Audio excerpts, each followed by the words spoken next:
Hello, fellow writers and fellow readers. It's been a tough 2 COVID years for people around the globe. Our economies have suffered in many ways, but among the worst affected sectors are the arts. And that said, Proverse needs to be complimented on their efforts to keep writing and publication alive and well. So, as I accept the Proverse Prize for the Finley Confession, I especially want to emphasise my gratitude to the publishing house for ensuring the work goes on despite a score of limitations and challenges.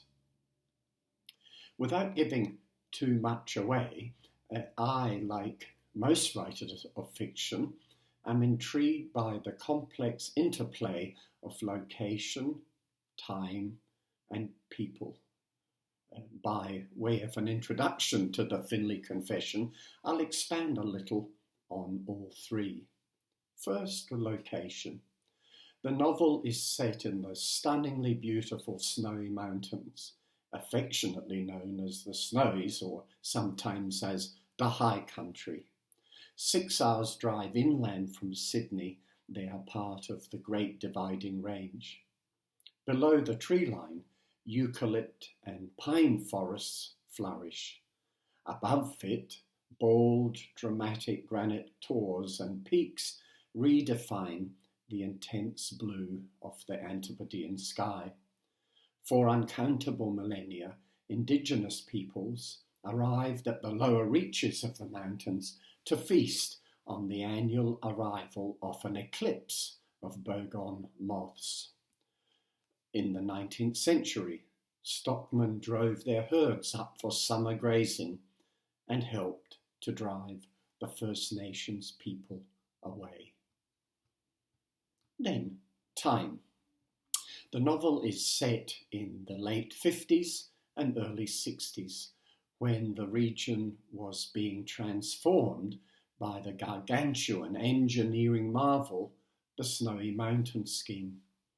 Sleepy rural backwaters and modest tiny towns became hives of activity as 16 dams, several new lakes, 9 hydroelectric power stations, and over 200 kilometres of aqueducts and tunnels were constructed. 100,000 immigrant workers arrived on the scheme, and the previously Anglo-Celtic monoculture found itself overnight very much multicultural.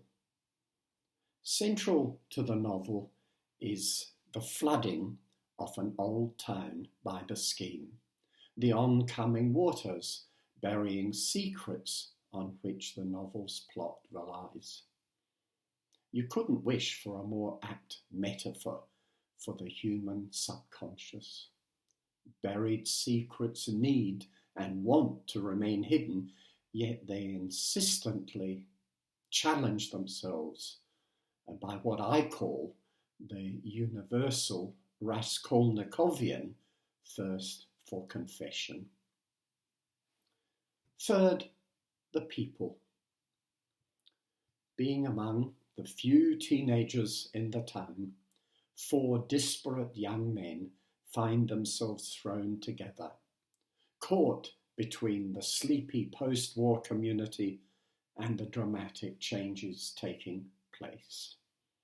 Initially, the 4 seem to represent 2 common Australian myths, mateship and the classless society. Ralph is the son of very wealthy pastoralists, the closest we can come to an aristocracy in Australia. His boarding school friend, the eccentric and creative Tim, is the son of Canberra academics. When they are in the Snows, they befriend 2 young men from the opposite end of the socio-economic scale. Noah, the son of the local impoverished garage owner, and the very enigmatic Jacker, an Aborigine who has just come back to the town to inhabit his recently deceased grandmother's shabby smallholding. Poised on the edge of manhood, the four form complex relationships with each other, aspects of which they can neither understand nor articulate. Australian men simply don't have the language through which to articulate highly individual aspects of self-development and interpersonal relationships. This is one of the many reasons why men in Australia never really grow up. But if the four have trouble working themselves out and working out each other, problems are multiplied tenfold with the arrival of singer Cynthia Ross. Though decent and humble, and as far from a femme fatale as you can get, Cynthia unwittingly becomes the catalyst for a set of very dramatic changes.